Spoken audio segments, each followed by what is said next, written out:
E aí, pessoal, tudo bem com vocês? Bem, para aqueles que não me conhecem, comecei meu primeiro vídeo aqui no YouTube.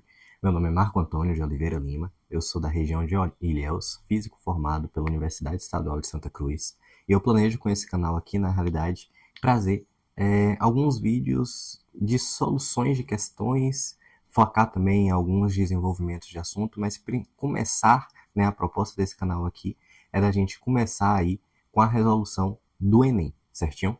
Que é o Exame Nacional, né, de admissão para o curso de graduação, e a gente vai estar trazendo aqui a solução do Enem por partes. Então, primeiro, eu vou estar gravando aqui a solução das últimas 5 provas, certo? De 2024 até 2020, e vou começar pela área da mecânica, que vai envolver aí assuntos contemplando aí a cinemática e a dinâmica, certinho? Eu consegui as provas pelo site do INEP, tá?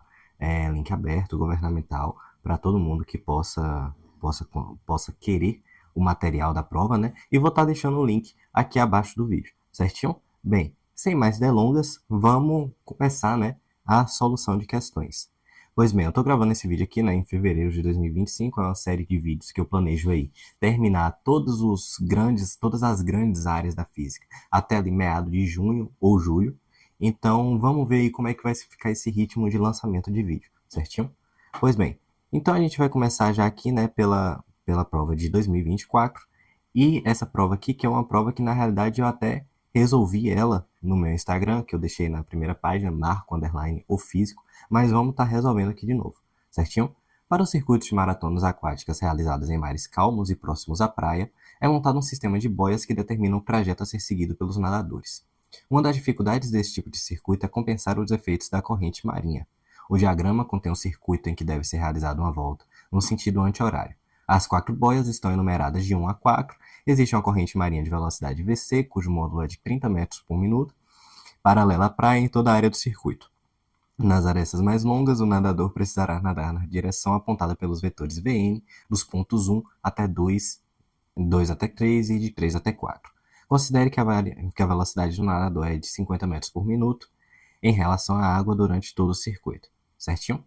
Pois bem, então vamos lá para a gente responder essa questão. Essa questão aqui, ela na realidade é uma questão de cinemática, né? A gente está lidando com o movimento do nadador e o movimento ali da correnteza, só que aí a gente vai ter uma observação. A gente está trabalhando na cinemática, a gente vai estar trabalhando no MRU, certo? Que é o movimento retilíneo uniforme, desde que a gente não tem uma aceleração nesse movimento aqui, certinho? E vamos lá. Pois bem, a gente trabalhando com MRU, a gente tem que estar trabalhando também sempre com a associação de vetores. Por quê? Porque aqui no trecho 1 para o 2, por exemplo, a gente vai estar lidando com o vetor velocidade, que está nessa direção. A gente sabe que o nadador está percorrendo na horizontal, certo? E a gente sabe que a gente tem um módulo de velocidade da correnteza dessa forma, certinho? Bem, Vn aqui vai ser a minha velocidade do nadador, Vc velocidade da correnteza e Vh vai ser a velocidade horizontal, que pode ser também a velocidade resultante, tá bom? Bem, aqui a gente tem que essas velocidades elas estão formando um triângulo retângulo. Se a gente lembra lá da associação de vetores e das propriedades de triângulo retângulo, a gente lembra que isso daqui, na realidade, a gente tem aqui o ângulo de 90 graus e a nossa velocidade do nadador está fazendo o papel da hipotenusa. A gente sabe, né, da relação de Pitágoras, que a hipotenusa ao quadrado é igual à soma dos catetos ao quadrado, ou seja, Vn ao quadrado vai ser igual à velocidade horizontal ao quadrado mais a velocidade da correnteza ao quadrado. Então, aqui a gente tem a velocidade do nadador, né, que é de 50 metros por minuto, a velocidade horizontal, que é o que a gente quer descobrir, mais a velocidade da correnteza, que vai ser aí de 30 metros por minuto, certinho? Pois bem, então aqui a gente tem, né, que 2.500 vai ser igual a velocidade horizontal ao quadrado mais 900. Então a gente sabe que a velocidade horizontal vai ser de 2.500 menos 900, velocidade horizontal ao quadrado, né? Que vai ser raiz disso daqui, que vai ser raiz de 1.600, certinho? Raiz de 1.600, a gente sabe que é 40 metros por minuto, certo? Com a velocidade de 40 metros por minuto, aí a gente tem que jogar agora na nossa equação de movimento retilíneo uniforme, que velocidade vai ser igual a ΔS sobre ΔT, certo?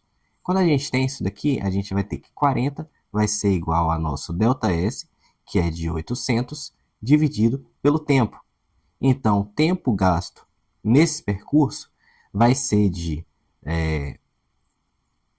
vai ser 40 vezes o tempo, né? Vai ser igual a 800, e o nosso tempo vai ser igual a 800 dividido por 40, certo? Que vai dar aqui coisa de 20 minutos, certinho? Pois bem, a gente encontrou então o tempo 1.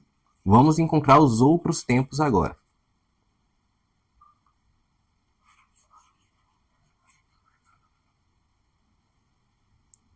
Então, o nosso tempo 1 ficou igual a 20 minutos, certinho? O tempo de 2 para 3, vamos ver como é que a gente resolve?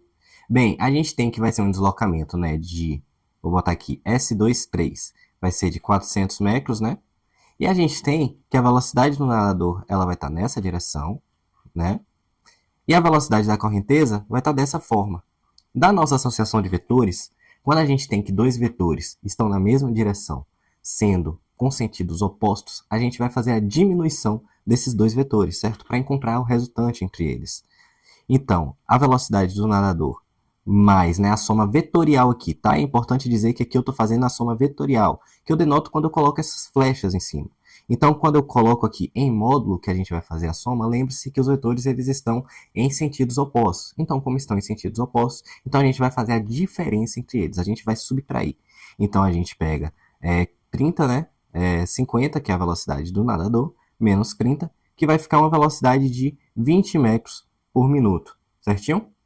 Bem, essa velocidade de 20 metros por minuto, então a gente vem novamente, né, e joga ela na equação da movimento retilíneo uniforme, que aqui eu já vou aplicar direto. A velocidade é de 20, o deslocamento vai ser de 400 e o tempo que a gente quer descobrir, tempo 2,3. Esse tempo 2,3 ele vai ser nada mais do que 400 dividido por 20, que vai ser igual a 20 minutos. Encontramos então também o tempo de 2 para 3, que também é igual a 20 minutos, certo? Bem, no percurso 3 para 4, nós vamos ter que vai ser um processo análogo ao percurso de 1 para 2, porque, novamente, a gente vai ter uma associação de vetores formando um triângulo retângulo e a gente tem que lembrar dessa propriedade de triângulo retângulo para poder continuar, né? Então, aqui de 3 para 4, a gente vai ter que vai ser o mesmo tempo de 1 para 2. E aí fica até a exercício aí a cargo do espectador para poder resolver aqui e ver se conseguiu entender realmente como foi obtido o tempo de 1 para 2. E de 4 para 1, novamente, nós vamos ter um percurso, né? A gente vai ter um percurso de 400 metros, não é? E aí vamos encontrar o nosso tempo de 4 para 1. Bem, a gente tem aqui, na realidade, que essas velocidades elas vão estar agora no mesmo sentido e na mesma direção. Quando a gente tem dois vetores que estão na mesma direção e no mesmo sentido, e a gente quer encontrar o resultante, a gente vai simplesmente somar esses vetores, certinho? Então, o que a gente vai ter aqui de velocidade resultante vai ser igual a... vai ser a nossa velocidade de 50 mais 30, que vai ser igual a 80 metros por minuto. Jogando na nossa equação, né, de velocidade média, a gente vai ter que isso daqui vai ser igual ao nosso deslocamento sobre o tempo, e o nosso tempo vai ser igual, na realidade, ao nosso deslocamento, né, sobre a nossa velocidade resultante, que aqui no nosso caso vai ser 400 dividido por 80, certo? E aqui 40 dividido por 8 vai dar 5 minutos, certinho? Então a gente encontra aqui que o tempo de 4 para 1 vai ser igual a 5 minutos. Pois bem, somando agora todos os tempos, a gente encontra que tempo 1 mais 2, mais tempo 2, 3, mais tempo 3, 4, mais tempo 4, 1, vai dar igual a 65 minutos, confirmando assim a letra B, certo? Pois bem, vamos para a nossa próxima questão. Só concluir aqui, né? Tempo 1 mais tempo 2 mais tempo 3 mais tempo 4 vai ser igual a 65 minutos, certinho? Vamos lá. Bem, essa questão aqui também foi outra que eu já resolvi lá no meu Instagram, mas vou estar resolvendo aqui porque é uma questão que fala da parte de mecânica que está no Enem. Na tirinha, Calvin se divertia em um balanço antes de soltar-se dele e cair ao chão. Em sua fala, ele demonstra ter imaginado que permaneceria em movimento circular. Porém, a força gravitacional, que permanece atuando no garoto, modifica a direção de sua velocidade, fazendo com que ele chegue ao chão de maneira ilustrada no último quadrinho. Bem, aqui ele está girando, né? No que ele cai numa posição inclinada, né? Essa daqui, que é mais ou menos a posição que o Calvin está caindo. E bem, ele vai aplicar uma força ali nesse momento que ele está caindo sobre o chão, né? Bem, essa questão aqui, ela pede qual vetor representa a força resultante exercida pelo chão sobre Calvin no exato momento em que ele toca o chão. Pois bem, para isso daqui a gente tem que falar da terceira lei de Newton, certo? A terceira lei de Newton é a lei da ação e reação. E o que consiste essa lei? Vamos supor dois corpos, o corpo A e o corpo B, certo? Vou estar desenhando aqui, corpo A, o corpo B. Vamos supor que o corpo A aplique uma força sobre o corpo B, certo? Essa daqui é uma força, né, que eu estou colocando que o corpo A está aplicando no corpo B. E tem essa direção e esse sentido representados nos vetores. Bem, aqui agora, o que a terceira lei de Newton diz, né? Que quando a gente tem que um corpo A aplique em um corpo B uma força, o corpo B ele vai aplicar sobre o corpo A uma força de mesma intensidade, de mesma direção e sentido oposto. Então, se a nossa força A para B foi na direção horizontal e sentido para a direita, nossa força B para A vai ser na horizontal de sentido para a esquerda, certo? Então essa seria a nossa força de reação. Bem, vamos voltar para o nosso caso de Calvin. Calvin está aplicando uma força que vai ser na mesma direção em que ele está caindo, e no sentido também em direção ali, entrando no chão, né? Como está representado aqui na seta. Pela lei de ação e reação que a gente acabou de ver, a nossa lei de reação vai agir do chão, né? Vai agir em Calvin nesse sentido aqui, certo? Então ele vai aplicar numa mesma direção e sentido oposto. A alternativa que melhor corresponde é a letra A, certinho? Vamos então para a nossa próxima questão, questão 114. Nos automóveis, é importante garantir que o centro de massa, CM, de cada conjunto, roda, pneu, coincida com seu centro geométrico. Esse processo é realizado em uma máquina de balanceamento, na qual o conjunto roda e o pneu é colocado para girar a uma velocidade de valor constante. Com base nas oscilações medidas, a máquina indica a posição do centro de massa do conjunto e pequenas peças de chumbo são fixadas em lugares específicos da roda até que as vibrações diminuam. Durante o treinamento de sua equipe, a fim de corrigir a posição do centro de massa indicada pela máquina, o mecânico apresenta o esquema a seguir, com 5 possíveis pontos da roda para posicionar uma peça de chumbo. Em qual ponto deverá ser fixada a peça de chumbo para corrigir a posição do centro de massa desse conjunto roda-pneu? Bem, primeiro de tudo, aqui a gente tem um conceito físico, né? O conceito de centro de massa. Vamos entender o que esse conceito representa? O centro de massa de um corpo, quando a gente tem um corpo qualquer, né? Vamos supor aqui uma esfera, essa esfera aqui não está bem desenhada, mas vamos supor uma esfera que seja homogênea, ou seja, uma esfera composta ali em todo o seu interior, ela é composta de uma mesma matéria e sem buracos. É a mesma densidade em todos os pontos, certinho? O centro de massa de um corpo desse, ele vai estar posicionado exatamente no centro. Então, se a gente for determinar onde é o centro de massa dessa esfera homogênea, a gente diria que é no centro. Bem, se a gente tivesse, por exemplo, um cubo, e esse cubo fosse também homogêneo, e esse cubo fosse também homogêneo, o centro de massa dele ficaria, assim como no da esfera, no centro, certo? Esse centro de massa, ele vai representar para a gente onde as forças vão atuar num corpo extenso. Ou seja, se a gente tem, por exemplo, uma força-peso atuando nessa esfera, a gente tem que essa força-peso, ela vai poder ser considerada como se estivesse atuando somente no centro de massa, certo? Então, essa força-peso é como se agisse somente no centro de massa. E por que isso vai ser importante aqui para a nossa questão? A nossa questão está dizendo que a gente está com um pneu, que esse pneu está com o centro de massa deslocado do seu centro. Esse centro de massa deslocado do centro, ele indica que a gente tem uma concentração maior de massa na direção de onde ele está deslocado. Ou seja, é como se no ponto 5 aqui, que é a própria questão marca, tivesse uma concentração de massa maior do que no lado oposto.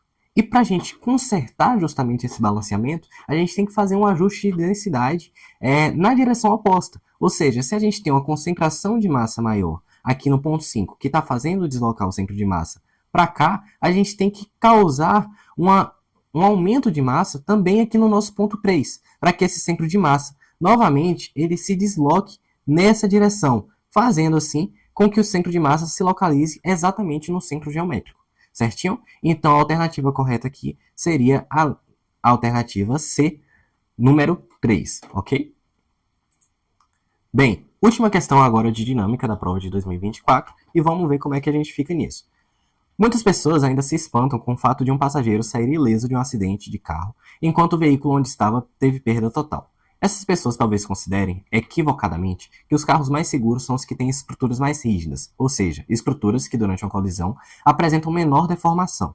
Na verdade, o que ocorre é o contrário. Por isso, a partir de 1958, passaram a ser produzidos carros com partes que se deformam facilmente. Assim, além dos cintos de segurança e dos airbags, os carros modernos passaram a contar com um dispositivo de segurança conhecido como Crumple Zone, região deformada em inglês, conforme a figura. Aí ali a gente tem, o Crumple Zone, que seria a região do carro que ela se deforma no acidente. A gente tem o airbag e os cintos de segurança. Considerando o carro, seus ocupantes e o muro da figura como sistema isolado, o Crumple Zone aumenta a segurança dos passageiros porque, durante uma colisão, a deformação da estrutura do carro. Aí tem as alternativas, né? Letra A, aciona os airbags do veículo. Letra B, absorve a energia cinética do sistema. Letra C, consome a quantidade de movimento do sistema. Cria uma barreira de proteção para seus ocupantes. E diminui a velocidade do centro de massa do sistema. Pois bem, essa questão aqui ela é uma questão de conservação de energia, certinho? E aqui a gente tem que entender o princípio da conservação. A gente tem na física, que esse é um dos princípios mais importantes para a gente, inclusive, que a energia ela não se cria, ela não some, ela apenas se transforma. Então, quando a gente tem aqui que esse carro, eu como ótimo desenhista, né? Quando a gente tem aqui que esse carro, ele está se movendo com a velocidade v, ele possui uma energia cinética, que é a energia associada ao movimento, e que pode ser dada por essa equação aqui, apesar de que ela não vai ser relevante para a gente, ok? Quando ele se bate com alguma coisa, essa energia cinética, ela simplesmente vai a zero. Por quê? Porque a velocidade dele se transforma em zero. Aqui no nosso caso, né, a gente está lidando com a colisão inelástica, que é um outro assunto, mas supõe aqui que numa colisão inelástica, esse carro e onde ele se chocou vai simplesmente grudar. Eles não vão se espalhar. Certinho? Então essa energia cinética ela vai a zero. Essa energia cinética ela tem que ser gasta, ela tem que ser transformada em alguma forma. E ela é transformada justamente deformando essa área do carro. Então, essa primeira área que serve para amassar, ela serve justamente como uma forma de dissipação dessa energia cinética. Então essa energia ela vai ser convertida justamente para poder deformar essa área do carro, certo? Então a alternativa que seria correta aqui seria a letra B, absorver a energia cinética do sistema. Tranquilo? Beleza? E com isso, a gente finaliza a prova de 2024. Vamos lá para a nossa próxima questão? Bem, questão aqui agora, primeira de mecânica da prova de 2023. Vamos ver o que a questão está pedindo. Uma academia decide... Deixa eu dar aumentar um pouquinho, né? Aqui, para ficar melhor para vocês conseguirem enxergar. Bem, uma academia decide trocar gradualmente seus aparelhos de musculação. Agora, os frequentadores que utilizam o aparelho do tipo 1 podem também utilizar os aparelhos do tipo 2, representados na figura, para levar cargas correspondentes às massas M1 e M2 com velocidade constante. A fim de que o exercício seja realizado com a mesma força F, os usuários devem ser orientados a respeito da relação entre as cargas nos dois tipos de aparelhos, já que as polias fixas apenas mudam a direção das forças, enquanto a polia móvel divide as forças. Em ambos os aparelhos, considere as cordas inextensíveis, as massas das polias e das cordas desprezíveis e que não há dissipação de energia. E pois bem, aqui no aparelho do tipo 1, a gente vê que a gente só tem uma polia fixa. Então, o que significa ser essa polia fixa? A força que está sendo realizada vai ser a mesma responsável para levantar o objeto, certo? Então, se esse objeto ele tem uma força-peso, né, de mg, a gente tem que a força necessária aqui no 1 vai ser também mg, certo? E agora vamos para o nosso tipo 2, para o nosso aparelho no tipo 2. A gente no tipo 2 está lidando com a polia móvel. O que a polia móvel faz? A polia móvel, ela divide essa força-peso do corpo, né, em dois, certo? Então, quando a gente tem aqui que a nossa força-peso vai ser igual, aqui é M1, né?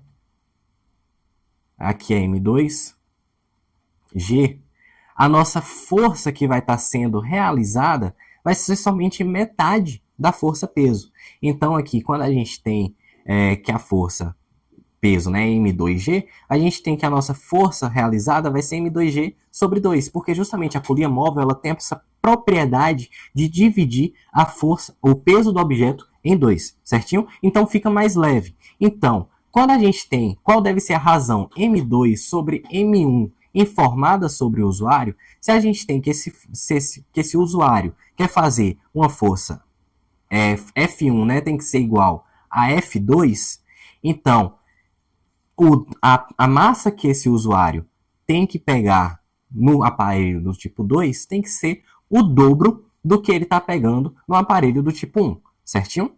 Então, a gente tem que pensar aqui que ele está realizando a mesma força. Tranquilo? Bem, então aqui seria a letra D, certinho? Então, a gente quer que M1G seja igual a M2G sobre 2, né? Aqui a gente pode cortar as gravidades, porque vão ser iguais. Então, a gente vai ter que M2 sobre M1 vai ficar igual a 2, certo? Aqui, passo intermediário, né? M2 igual a 2M1. E aí a gente passa a massa 1 dividindo aqui para obter essa razão. Tranquilo? Bem, vamos para a nossa próxima questão. Um professor lança uma esfera verticalmente para cima, a qual retorna depois de alguns segundos ao ponto de lançamento. Em seguida, lista em um quadro todas as possibilidades para as grandezas cinemáticas. Grandeza cinemática, velocidade. Aqui ele coloca, né, V diferente de zero, V igual a zero, aceleração A diferente de zero, A igual a zero, e o sentido, né? Ele solicita aos alunos que analisem as grandezas cinemáticas no instante em que a esfera atinge a altura máxima, no instante em que ele atinge a altura máxima, escolhendo a combinação para os módulos e sentidos da velocidade da aceleração. Bem, isso daqui é uma propriedade da cinemática bem legal, né? A gente tem, na realidade, que um corpo, quando ele vai fazer a inversão de movimento, né? Aqui no nosso caso eu coloquei a bolinha sendo atirada para cima, ela sobe aqui, né? Depois ela vai chegar no ponto máximo para fazer essa inversão de movimento. A gente tem que sempre quando um corpo estiver mudando o seu sentido de movimento, ou seja, invertendo, né? Esse corpo vai estar com velocidade igual a zero. Ou seja, no ponto de conversão, esse corpo vai estar com a velocidade valendo zero. Então, aqui no ponto de altura máxima, que essa bolinha chega, ela vai estar com a velocidade valendo zero. Então, aqui a gente já pode retirar, né, as alternativas D, E e B. E agora vamos dizer da nossa aceleração. A única aceleração que a gente tem nesse tipo de movimento vai ser a aceleração gravitacional. E a aceleração gravitacional, ela a todo momento vai estar sendo na direção vertical, né, sentido para baixo. Então aqui a alternativa que mais combina para a gente vai ser a letra C, velocidade igual a zero e aceleração diferente de zero para baixo. Tranquilo? Próxima questão. O petróleo é uma matéria-prima muito valiosa. Essa questão aqui é importante salientar isso, porque muitas questões do Enem, elas são de muitos assuntos, né, de múltiplos assuntos. Então a gente tem que aqui nessa questão a gente é uma questão de onda, mas é uma questão da cinemática de onda. Então eu resolvi trazer ela aqui, mas é uma questão que poderia estar se encaixando também ali no assunto de ópticas e ondas no geral. Bem, o petróleo é uma matéria-prima muito valiosa e métodos geofísicos são úteis na sua prospecção. É possível identificar a composição de materiais estratificados medindo-se a velocidade de propagação do som, onda mecânica, através deles. Considere que uma camada de quase 150 metros de um líquido se encontra presa no subsolo entre duas camadas rochosas, conforme o esquema. Um pulso acústico que gera uma vibração mecânica emitida a partir da superfície do alvo, onde são posteriormente recebidas duas vibrações refletidas. A primeira corresponde à reflexão do pulso na interface superior do líquido com a camada rochosa, e a segunda vibração deve-se à reflexão do pulso na interface inferior. O tempo entre a emissão do pulso e a chegada do primeiro eco é de 0,5 segundos. O segundo eco chega 1,1 segundos após a emissão do pulso. Bem, essa questão aqui, né, como eu disse, ela é uma questão que trata de ondas, mas é uma questão que trata da cinemática de ondas. A gente tem aqui, né, que... O que acontece? O primeiro pulso, ele chega somente até aqui, certo? Então, o tempo de reflexão é o tempo que ele vem até... Que o pulso vem, né, até aqui e que ele volta, certo? E esse tempo, ele dura 0,5 segundos, tranquilo? Quando a gente está lidando com o segundo pulso, né, esse segundo pulso ele vai atravessar o líquido. Então, ele vem até a camada inferior do líquido e volta. Então, a gente tem que esse tempo aqui demora 1,1 segundo. E bem, o que eu preciso que vocês percebam aqui é que a gente tem uma diferença entre esses dois percursos, né, que é dado somente pela espessura do líquido. Então, a gente tem aqui que é uma diferença, né, de tempo de 1,1 menos 0,5 de 0,6 segundos. Então, esse tempo de 0,6 segundos é o tempo que essa onda levou para atravessar o líquido. E bem, aqui a gente envolve um pouquinho também do nosso conhecimento de onda, né?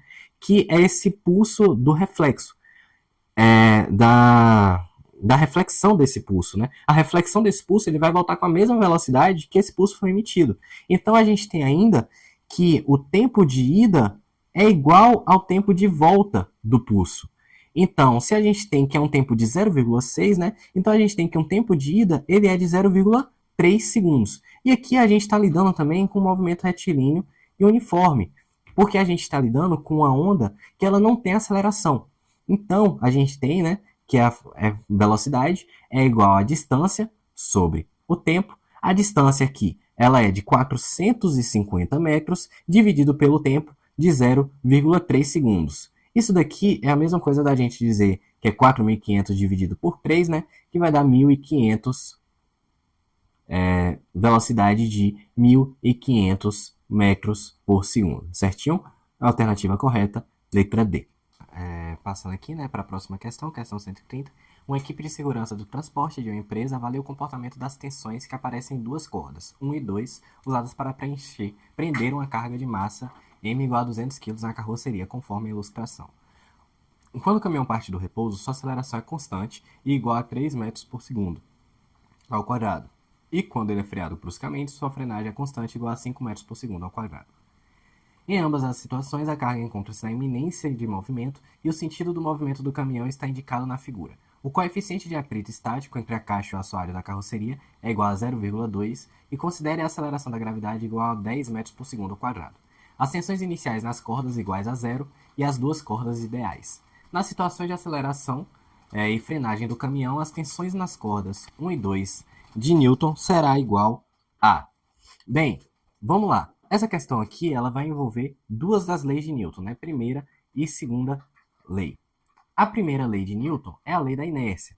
E aí a gente tem que lembrar daquele exemplo sempre que eu gosto de colocar para quem já pegou ônibus.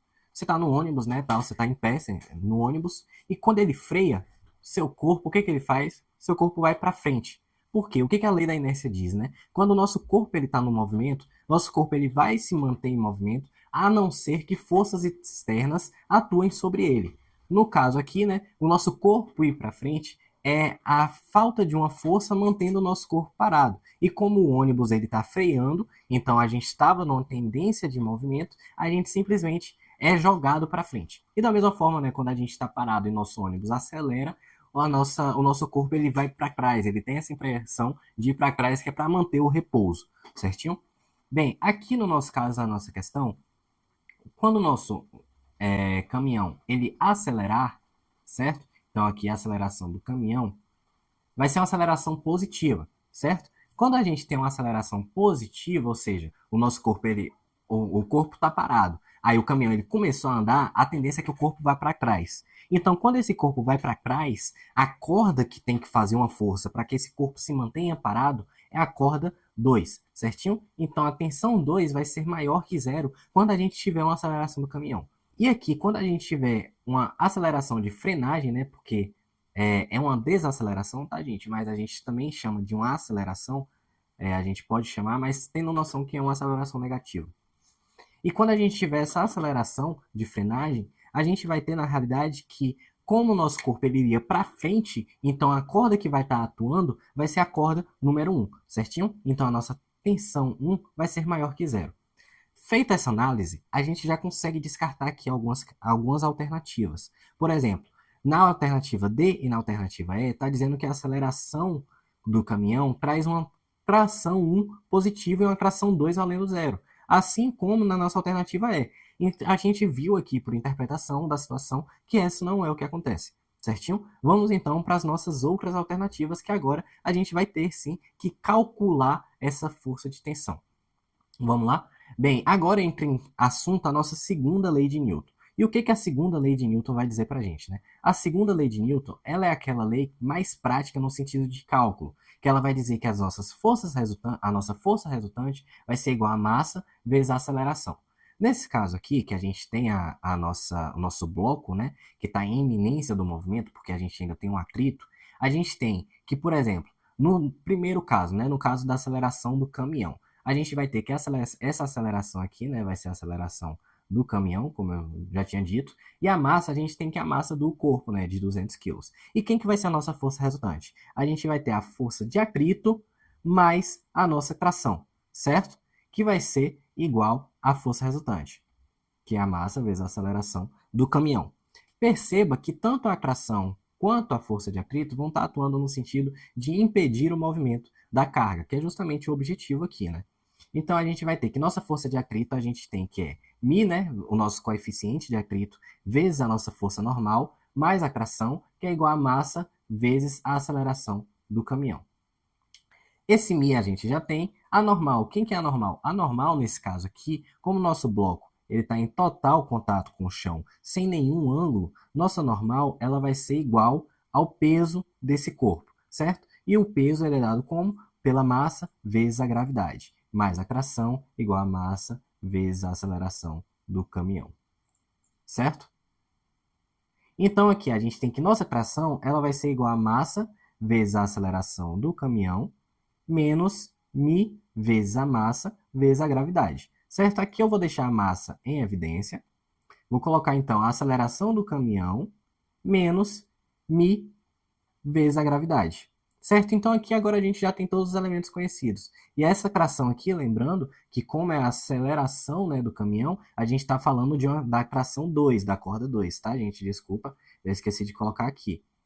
Que vai ser igual a 200 vezes a aceleração do caminhão, que é 3, menos 0,2 vezes 10, que é da gravidade. E a nossa tração 2 vai ser igual a 200 vezes 1, que é igual a 200. Certinho? 200 newtons. Então, com isso daqui, com essa primeira resposta, a gente já consegue eliminar a letra C. Mas vamos ver agora como vai ser a nossa tração 1, né? Para definir de fato a questão. Para calcular a tração 1, o processo é análogo. Só que ao invés da gente ter a aceleração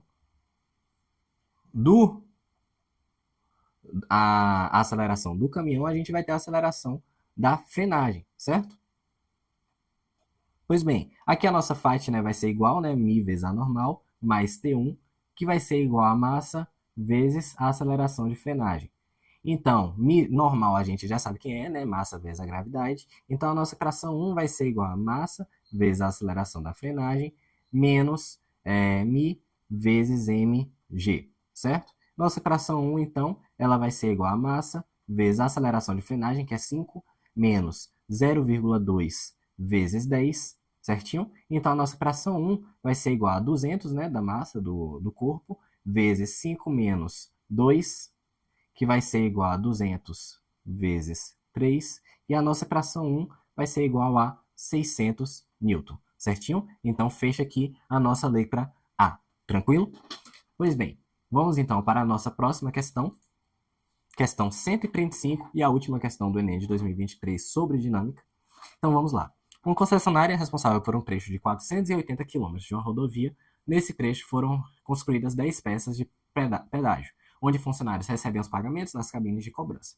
Também existe o serviço automático, em que os veículos providos de um dispositivo passam por uma cancela que se abre automaticamente, evitando filas e diminuindo o tempo de viagem.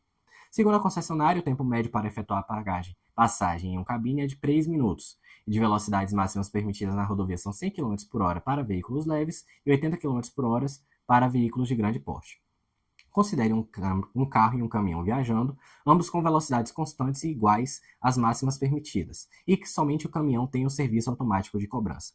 Comparado ao caminhão, quantos minutos a menos o carro leva para percorrer toda a rodovia? Pois bem, aqui, né, a gente tem mais uma questão de movimento retilíneo uniforme. E vamos ver como é que a gente resolve?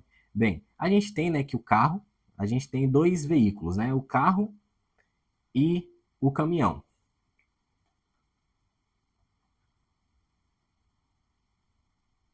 A gente pode resolver separadamente. O carro, a gente tem, né, da equação, velocidade média é igual a deslocamento sobre o tempo. A velocidade média vai ser de 100 km por hora. O deslocamento é de 480 km por hora. E o tempo é o que a gente quer descobrir. Então, aqui, o nosso tempo ele vai ser 480 dividido por 100, certinho? E que vai dar 48 dividido por 10. O tempo, então, foi 4,8 horas, certo? Só que ainda tem o tempo dele parar na praça de pedágio. Ele demora 3 minutos por praça de pedágio e vai passar por 10 praças de pedágio. Então, o tempo de pedágio é igual a 30 minutos. Ó, aqui a gente tem que ter atenção. Eu estou lidando com um tempo de pedágio de 30 minutos e um tempo de percurso em horas. O que eu vou fazer aqui vai ser converter esse tempo de pedágio em tempo em hora. 30 minutos a gente sabe que corresponde a meia hora, né? Aquela famosa meia hora, que é meia hora, que é 0,5 hora. Então o tempo total vai ser igual a 4,8 mais 0,5, ou seja, 5,3 hora que o carro vai demorar. Tranquilo? Agora vamos para o caminhão. Velocidade média do caminhão é igual a deslocamento sobre o tempo, né? Então aqui o nosso tempo vai ser mais uma vez a velocidade, né? O deslocamento, desculpa, sobre a nossa velocidade média. Que o nosso deslocamento vai se manter os mesmos 480 km, dividido pela velocidade média, que é de 80 km por hora, certo? Que vai dar aqui 6 horas. Então, a diferença temporal ela vai ser de, eu vou colocar aqui, ΔT, C, carro e caminhão começam com a mesma coisa, né? Mas deixa eu botar aqui C e CA. Vai ser de 5,3, né? Que é do carro para o caminhão, menos 6 horas, que vai ser igual a menos 0,7 horas, né? Que é a mesma coisa de 0,7 horas, aqui o tempo a gente considera em módulo. 0,7 horas a gente pode descobrir a gente tem que converter agora para quantos minutos isso corresponde, certinho? Então aqui, ó, a gente sabe que uma hora corresponde a 60 minutos. 0,7 hora corresponde a x minutos. Então aqui regra de 3 básica, né, gente? A gente vai ter aqui que multiplica cruzado, né? X minutos corresponde a 60 vezes 0,7 e aqui a gente vai ter que isso daqui corresponde a 42 minutos. Tranquilo? Então, letra B. Fica assim finalizada o Enem também de 2023. Então, agora vamos para o de 2022. Bem, pessoal, vamos estar